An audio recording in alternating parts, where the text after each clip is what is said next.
Hi, welcome to like share trading academy YouTube channel. நான் விஜயேந்திரா. இன்னைக்கு நம்ம மார்க்கெட்டினுடைய நிலவரத்தை பார்க்க போகிறோம். நேற்று நாம் சொன்னபடி மார்க்கெட் வந்து நிஃப்டியும் சரி, பேங்க் நிஃப்டியும் சரி ப்ளஸில் தான் இருந்தது. தொடர்ந்து ஒரு 5 நாளாக ரேலி தொடர்ந்துட்டே இருக்கு. இன்னைக்கு எப்படி இருக்கும் அப்படின்னா, இது வீக்கெண்ட். இன்னைக்கு வந்து மார்க்கெட்டோட நிலைமை வந்து கொஞ்சம் சுமாராக தான் இருக்கும். பாசிட்டிவ் சைடு போகுமா அப்படிங்கிறது கொஞ்சம் டவுட் தான். இவ்வளவு நாள் அப் சைடு வந்துட்டு இருந்துச்சு இல்லையா, இன்னைக்கு வந்து ரீட்ரேஸ்மெண்ட் எடுக்கிறதுக்கான வாய்ப்பு இருக்கும். கொஞ்சம் கவனமாக தான் இன்னைக்கு மார்க்கெட்ல நம்ம ட்ரேட் பண்ண முடியும். நிஃப்டியும் சரி, பேங்க் நிஃப்டியும் சரி, ரேஞ்ச் வந்து நல்ல ரெசிஸ்டன்ஸ் பாயிண்ட்டை தொட்டு இருக்கு. 100 பாயிண்ட்ஸ் பேங்க் நிஃப்டி டவுன் ஆச்சுன்னா கீழே வரதுக்கும் சான்சஸ் இருக்கு. நிஃப்டியை பொறுத்தளவு வந்து 50 பாயிண்ட்ஸே அப் சைடு போனாலும் சரி, கீழே வந்தாலும் சரி, அதற்கான ட்ரெண்டிங் தான் இருக்க வாய்ப்பு இருக்கு. ஆனாலும் வந்து கொஞ்சம் கவனமா ஒரு 10 மணி வரைக்கும் மார்க்கெட்டை பார்த்துட்டு அதுக்கப்புறமா என்ட்ரு ஆகிறது சேஃபா இருக்கும்.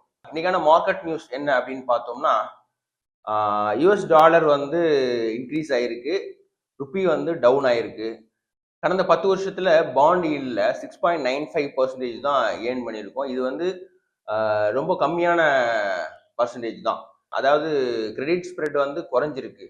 இந்த கிரெடிட் ஸ்ப்ரெட் குறைஞ்சிருக்கிறதுனால எஃப்ஐஐ மாதிரியான பீப்புள் வந்து உள்ள வரதுக்கான வாய்ப்பு அதிகமா இருக்கும். அது நமக்கு வந்து ப்ளஸ்ஸாக இருக்கும். நம்ம மார்க்கெட்டுக்கு அது ப்ளஸ்ஸாக இருக்கும். ஸோ இந்தியன் மார்க்கெட்டை பொறுத்தளவு வந்து மார்க்கெட் நல்லா தான் இருக்கு. பட் தொடர்ந்து ஒரு 5-6 நாள் அப்சைடு போனதுனால இன்னைக்கு கொஞ்சம் கவனமா கையாள வேண்டியது ரொம்ப முக்கியம். செக்டார் வைஸ் பார்த்தோம் அப்படின்னா, ஃபினான்சியல் செக்டார்ஸ் வந்து நல்லாவே இருக்கு.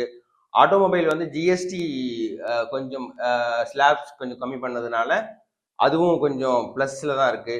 அதே மாதிரி இன்ஃப்ராஸ்ட்ரக்சர் எடுத்துக்கிட்டோம்னா அதுவும் பாசிட்டிவாக தான் இருக்கு. ஐடி அண்ட் டெக் ஸ்டாக்ஸ் எல்லாம் யூஎஸ்னுடைய அந்த டேரிஃப்னால கொஞ்சம் மிக்சடாக தான் பெர்ஃபார்ம் பண்ணுறாங்க.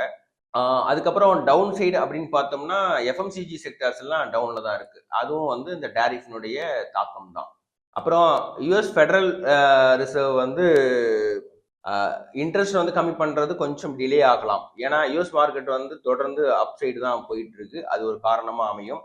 அதே மாதிரி குருடாயில பொறுத்தளவு நார்மலான ரேஞ்ச் தான், ரொம்ப அதிகமா இல்லை. அது வந்து நமக்கு சாதகமான சூழலை தான் உருவாக்கும். இன்னைக்கு இன்ட்ராடேக்கு நாம கவனிக்க வேண்டிய ஸ்டாக்ஸ் என்ன அப்படின்னு பார்த்தோம்னா, சாங்வி மூவர்ஸ். அது வந்து பையிங் சான்ஸ் வந்து 347ல பை பண்றதுக்கான சான்சஸ் இருக்கும்.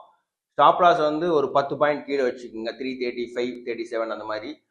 டார்கெட் வந்து 370 வரைக்கும் ட்ரை பண்ணலாம். ஆனால் நம்மளுடைய ஸ்ட்ராட்டஜி அப்படிங்கிறது ஒரு விஷயம் இருக்கு. அதாவது 0.5%க்கு மேலே டெய்லி மார்க்கெட்ல ட்ரை பண்ணாதீங்க. அது வந்து நிறைய லாஸ்க்கான வாய்ப்பை ஏற்படுத்தும்.